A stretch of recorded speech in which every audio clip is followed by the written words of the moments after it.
I'm Dorothy RUDINGS, President of the League of Women Voters, the sponsor of tonight's first presidential debate between Republican Ronald Reagan and Democrat Walter Mondale.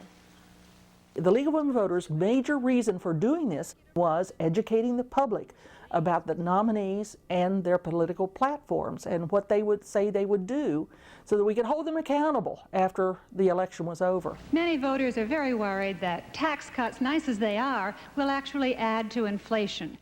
It's one thing to hear them or to see them in sound bites, but it's an entirely different thing to see them in action. And I think the League understood that it was really important for people to see and hear the candidates before they made up their mind how to vote.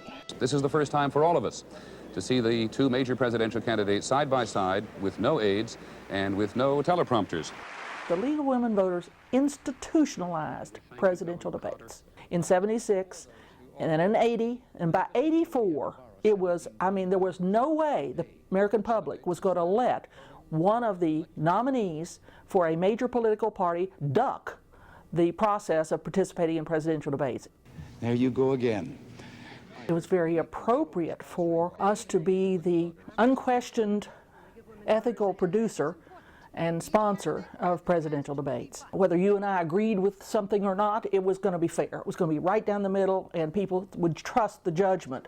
The year of the Reagan-Mondale debates, Barbara Walters spent a minute or so being very critical of the campaigns because they could not come to agreement on a fourth panelist. And on behalf of my fellow journalists, I very much regret, as does the League of Women Voters, that this situation has occurred. Some people said, "Good heavens, did you know you were going to do that?" I said, "Yes." She asked if it was all right to do it. I said, "Barbara, I'm a journalist myself. I'm not going to tell you how to do your job, and you have to follow your own conscience." Your question to President Reagan. 1984 was the last year that the League of Women Voters was the sponsor of presidential debates.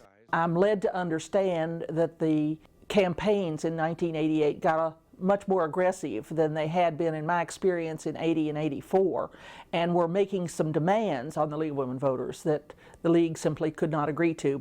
The candidates got together, they told the League what it was going to be, and they said, take it or leave it. And so the League, I think, made a very proper civic and moral decision to say, well, you're going to do it without us because we don't agree with how you are staging this, and we're not going to be part of the staging. The Republican gubernatorial candidates' debates. The League is continuing to do debates on the governor level, and on senator level, congressional level.